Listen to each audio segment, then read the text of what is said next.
মৰমৰ ছাত্ৰ ছাত্ৰীসকল, আজি আমি পচুৱাৰ দাগ এই শিৰোনামৰ কবিতাটোৰ বিষয়ে আলোচনা কৰিবলৈ লৈছোঁ। প্ৰথমে আমি কবিগৰাকীৰ পৰিচয় বিষয়ক কেইটামান প্ৰশ্নোত্তৰ আলোচনা কৰিবলৈ লৈছোঁ। প্ৰশ্ন: পচুৱাৰ দাগ কবিতাটোৰ কবিগৰাকীৰ নাম কি? উত্তৰ: প্ৰসন্নলাল চৌধুৰী। প্ৰশ্ন: প্ৰসন্নলাল চৌধুৰীৰ জন্ম ক'ত আৰু কেতিয়া হৈছিল? উত্তৰ: পলাশবাৰীত 1898 চনত এই কবিগৰাকীৰ জন্ম হৈছিল। প্ৰশ্ন: প্ৰসন্নলাল চৌধুৰীয়ে প্ৰাথমিক শিক্ষা ক'ত লাভ কৰিছিল? উত্তৰ: পলাশবাৰীত। প্ৰশ্ন: প্ৰসন্নলাল চৌধুৰীয়ে হাইস্কুলীয়া শিক্ষা ক'ত গ্ৰহণ কৰিছিল? উত্তৰ: বৰপেটা চৰকাৰী হাইস্কুলত। প্ৰশ্ন: প্ৰসন্নলাল চৌধুৰীৰ কৰ্মজীৱনৰ বিষয়ে চমুকৈ লিখা। উত্তৰ: কবি প্ৰসন্নলাল চৌধুৰীয়ে যোৰহাট হাইস্কুলৰ পৰা প্ৰৱেশিকা পৰীক্ষা পাছ কৰি কটন কলেজত উচ্চ শিক্ষা লাভ কৰিছিল আৰু 1928 চনত পলাশবাৰী মাইনৰ স্কুলত শিক্ষক হিচাপে সেৱা আগবঢ়াবলৈ নিযুক্তি লাভ কৰিছিল। তাৰ পাছত তেখেতে 1931 চনত বৰপেটা বিদ্যাপীঠত শিক্ষকতা কৰিবলৈ লয় আৰু তাৰ পৰাই অৱসৰ গ্ৰহণ কৰিছিল। তেখেত এগৰাকী কৃতি শিক্ষক, কবি, নাট্যকাৰ, অভিনেতা, শৰীৰ চৰ্চাকাৰী আৰু দক্ষ চিকাৰী ৰূপে সমাজত জনাজাত আছিল। প্ৰশ্ন: প্ৰসন্নলাল চৌধুৰীয়ে ৰচনা কৰা দুখন কবিতা পুথিৰ নাম কি? উত্তৰ: অগ্নিমন্ত্ৰ আৰু চানেকি কবিতা। প্ৰশ্ন: প্ৰসন্নলাল চৌধুৰীক কি কবি বুলি জনা যায়? উত্তৰ: বিদ্ৰোহী কবি বুলি জনা যায়। প্ৰশ্ন: প্ৰসন্নলাল চৌধুৰীৰ কবিতাৰ বৈশিষ্ট্য সম্পৰ্কে চমুকৈ লিখা। উত্তৰ: স্বদেশৰ প্ৰতি গভীৰ অনুৰাগ, নতুন চিন্তা চেতনাক সমাজত প্ৰতিষ্ঠা কৰাৰ প্ৰবল হেঁপাহ তেওঁৰ কবিতাৰ মাজেৰে প্ৰকাশ পাইছে। সততা, মানৱতাৰে পৰিচালিত সুন্দৰ সমাজ গঢ়াৰ আদৰ্শ চৌধুৰীদেৱৰ কবিতাত প্ৰকাশ পাইছে। তেখেতৰ কবিতাৰ ভাষা তথা শব্দৰ প্ৰয়োগ অতি বলিষ্ঠ।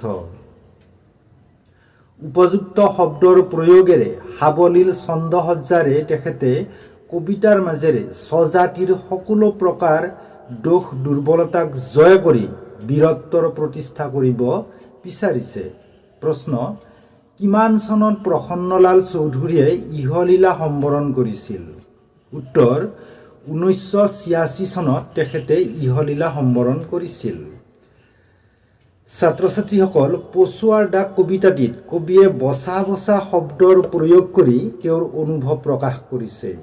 মূল কবিতাটি আলোচনা কৰাৰ আগতে আমি প্ৰথমে কঠিন শব্দৰ অৰ্থসমূহ আলোচনা কৰিম, যাতে কবিতাটো বুজি পোৱাত সহজ হয়। পচুৱা: পশ্চিমৰ দিশৰ পৰা পূবলৈ বলা বেগী বতাহ। দাগ: আহ্বান। ৰক্তপত্ৰ, ৰঙা পাত। দল: সমূহ। প্ৰমত্ত: অতিশয় উত্তেজিত, দুৰ্বাৰ, যাক বাধা দি ৰাখিব নোৱাৰি। উগ্ৰ মানে প্ৰচণ্ড, ভয়ানক।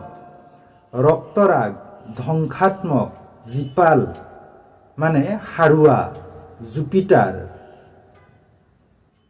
বৃহস্পতি: ভাৰতীয় আদৰ্শত দেৱগুৰু বৃহস্পতিক বুদ্ধি আৰু জ্ঞানৰ প্ৰতীক ৰূপে গ্ৰহণ কৰা হয়। বজ্ৰনখী: হীৰাৰ দৰে কঠিন, যাৰ নখ বা হাতোৰা। হিংস্ৰ: ভয়ানক, ধ্বংসাত্মক। ঈগল: শক্তিশালী চিকাৰী চৰাই। তমুৰাশি: আন্ধাৰবোৰ অৰ্থাৎ অজ্ঞানতা।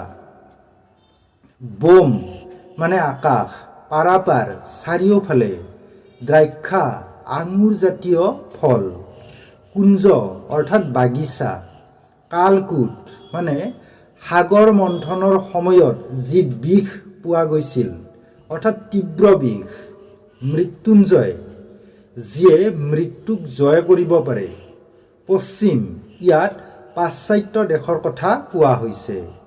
ৰণমত্ত যুদ্ধৰ বাবে যি উন্মাদ, কক্ষ ভৰা কোঠালি পৰিপূৰ্ণ, যাতনা শাস্তি উজ্জ্বল, দীপ্ত অৰ্থাৎ উজ্জ্বল, সিন্ধু অৰ্থাৎ সাগৰ, স্ৰোত মানে সোঁত, নীলকণ্ঠ শিৱৰ আন এটা নাম, মত্ত অৰ্থাৎ নিচাগ্ৰস্ত, হৰিষ অৰ্থাৎ আনন্দ, অনিৰুদ্ধ যাক ৰোধ কৰিব নোৱাৰি, ৰুদ্ৰ শিৱৰ আন এটা নাম, অভ্ৰভেদী বৰ ওখ, শ্ৰাৱণ শাওণ মাহ, ৰন্ধ্ৰ বিন্ধা বা ছিদ্ৰ, দুৰ্মদ যাক মৰ্দন কৰিব নোৱাৰি অৰ্থাৎ অপৰাজেয়, অগ্নিগড় ৰজা বানে উশাক য'ত ৰাখিছিল,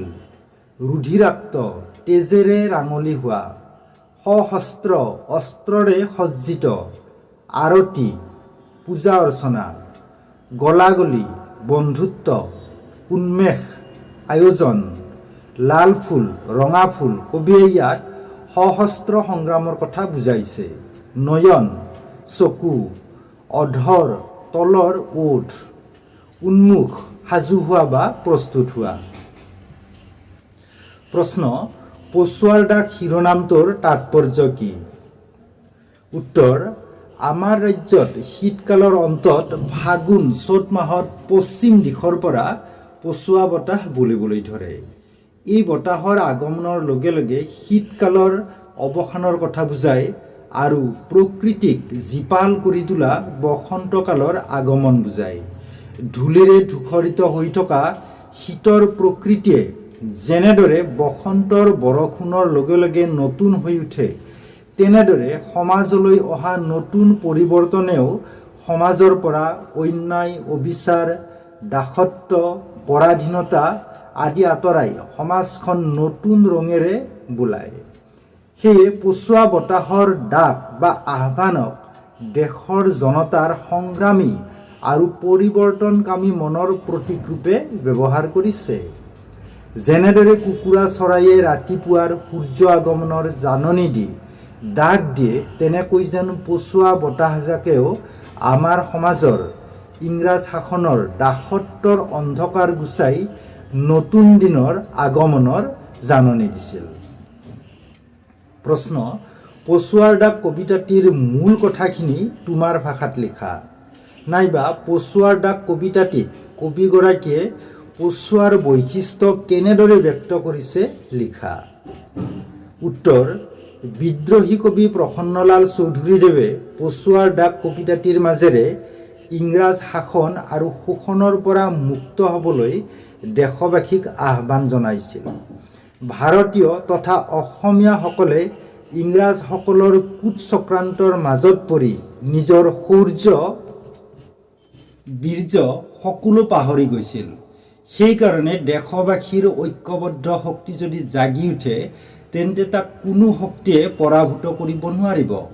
অজ্ঞান আন্ধাৰ বিনাশ কৰি জ্ঞান বুদ্ধিৰ প্ৰয়োগেৰে উদ্দীপ্ত হ'বলৈ কবিয়ে আহ্বান জনাইছে।